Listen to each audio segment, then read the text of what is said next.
कल्याण अंक, उसमें बोध कथा अंक को पढ़ोगे तो उसमें एक लाइन लिखी हुई है, बड़ी सुंदर लिखी है। मूर्ख होना, अज्ञानी होना बुरा नहीं है, पर बुरा क्या है? खूब ज्ञानवान होने के बाद दूसरे में ऐब देखना, ये अज्ञानता है और ये बुरा है।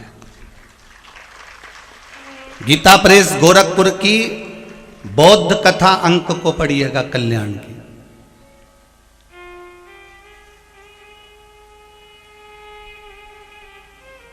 अज्ञानता किसको कहा गया?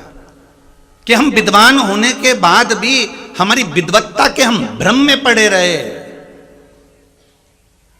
भ्रम में। विद्वान रावण भी था और हनुमान जी महाराज भी थे, पर हनुमान जी महाराज के नाम के आगे विद्वान नहीं लिखा था, रावण के नाम के आगे आता तब विद्वान, प्रखर पंडित, प्रखर विद्वान, लंकाधिपति रावण, जिसको सब कुछ कंठस्थ था, भगवान को जिसने अपनी भुजाओं के बल पर उठा लिया था, वो विद्वान था।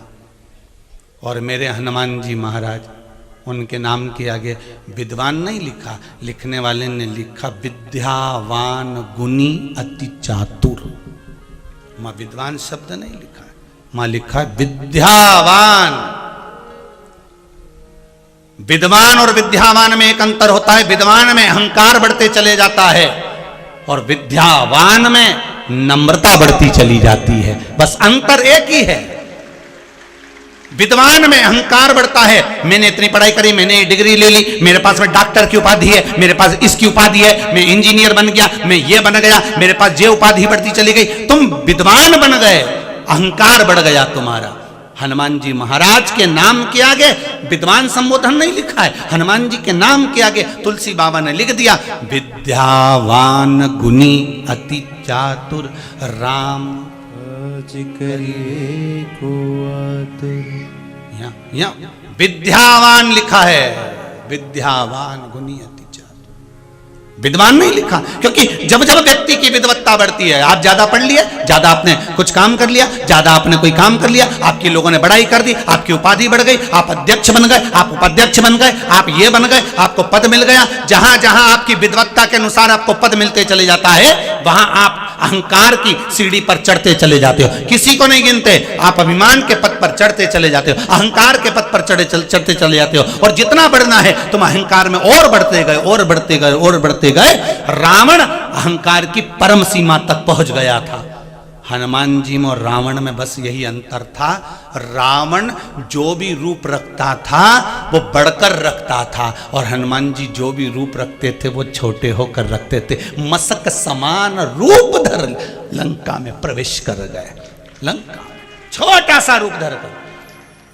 विद्वान में अहंकार हो सकता है, पर विद्यावान में, जिसने अच्छे से पढ़ाई करी है, जिसने अपने एक एक अक्षर को प्रेम से पढ़ा है, जिसने गुरुकुल में जाकर, गुरु के आश्रम में जाकर भगवान की भक्ति को धारण करा, एक से बढ़कर एक, अगर गुरु ने अच्छा विद्या प्रदान करी है, विद्यावान है, तो उसमें नम्रता बढ़ेगी। ना तो वो गलती छाटेगा, ना गलती कहेगा, ना किसी को अपशब्द बोलेगा, ना गाली देगा, ना किसी के लिए ताना देगा, उसकी नम्रता बढ़ेगी। और नम्रता का भाव क्या है? श्री हनुमान जी महाराज जी से सीख लीजिए। जब राम जी के पास पहुंचे थे तो राम जी के आगे हाथ जोड़कर खड़े होकर कहते हैं कि मैं भीतर के राम को आपसे मिलाना का प्रयास कर रहा हूं, मैं भीतर जो राम है क्या आप वही हैं? ये नम्रता कहती है। अपने भीतर के अहंकार को देख रहे हैं, अपने भीतर की अहमता को देख रहे हैं, मेरे अंदर जो छुपा हुआ है वो राम, क्या सामने खड़ा हुआ राम वही है? मैं हनुमान राम को पहचानने का प्रयास कर रहे हैं। ये विद्यावान व्यक्ति का लक्षण है कि वो अच्छा पढ़ लिख जाता है तो उसमें नम्रता आती चली जाती है, वो झुकना जानता है, वो समर्पण का भाव जानता है, वो हाय मम्मी हाय डैडी नहीं करता, वो प्रणाम करता है। हाय मम्मी और हाय डैडी से काम नहीं चलेगा। वो नमन करता है, वो प्रणाम करता है, साष्टांग करता है, उसकी विद्वत्ता बढ़ती है। कभी सीखो, सीखना हो तो किसी अच्छे विद्यावान से सीखो कि अच्छे अच्छे ऊंची ऊंची पोस्ट पर पहुंचने के बाद भी लोग अपने माँ बाप के पास जाकर उनको प्रणाम करते हैं, नमन करते हैं, साष्टांग करते हैं। कुछ सीखो। और आज का बेटा जरा सा इंजीनियर बन गया, जरा सा डॉक्टर बन गया, बड़ी उपाधि मिल गई, ज्यादा बड़ा पद मिल गया, तो माँ बाप आए भी तो ये उठ के ही नहीं खड़ा हो, आ गए होंगे, अब मेरे को तो पिटना पड़ेगा, पद है मेरे पास। तो कितने दिन का पद है, कितने दिन का? थोड़े दिन के बाद में मालूम पड़े भूत लिखा जाता है पद के आगे, भूतपूर्व ये पद, भूतपूर्व का वो पद। अहंकार नहीं आना चाहिए। रावण में विद्वत्ता थी, अहंकार बढ़ गया था। हनुमान जी में विद्या बानता थी, इसलिए नम्रता आ गई थी। लाओ नम्रता।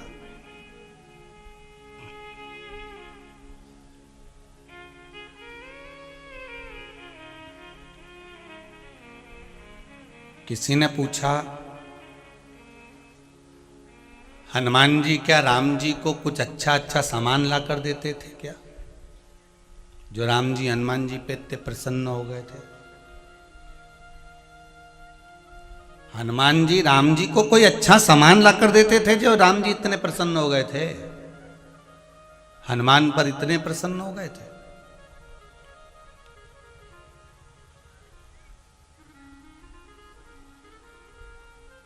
एक बार लक्ष्मण जी के मन में भी आ गया था, आप हनुमान को इतना समर्पित क्यों हो गए, आप हनुमान जी की ओर इतना क्यों झुक गए? राम जी ने समझा दिया। एक बार हनुमान राम जी बैठे थे, लक्ष्मण जी बैठे थे, ऊपर एक बंदर बैठ गया। हनुमान जी अपना रूप बदलकर बंदर का रूप ऐसा लेकर, जिसको लक्ष्मण ना पहचाने राम ना पहचाने, ऊपर बैठ गए और अपनी पूंछ राम जी के मुंह पे मारी। पूंछ लटकाई तो लटकी हुई पूंछ राम जी के मुंह पर सिर पे आई। लक्ष्मण जी ने भगाया, चल। अब बंदर भगे नहीं, पूंछ फिर मुंह पे आए, फिर नहीं भगे। लक्ष्मण जी ने राम जी से कहा, भैया एक काम करो, अब मुझे गुस्सा आ रहा है, मैं इस बंदर को मार दूंगा। धनुष और बाण उठाया। राम जी ने कहा, मत मार इसको। क्यों मार रहा है? ये आपको पूंछ नहीं दे रहा है, आपके चेहरे पर, आपके मुख पर, आपके स्वरूप पर बार बार पूंछ दे रहा है। राम जी ने कहा, अरे लक्ष्मण तू जानता नहीं है, जिसके पास जो होगा वो वही तो देगा। कपि की ममता पूंछ में, इसलिए ये बंदर ममता दे रहा है, पूंछ नहीं, ममता प्रदान कर रहा है। अपने भीतर का जो प्रेम है, अपने भीतर की जो वात्सल्यता है, अपने भीतर की जो करुणता है, वो मुझे प्रदान कर रहा है।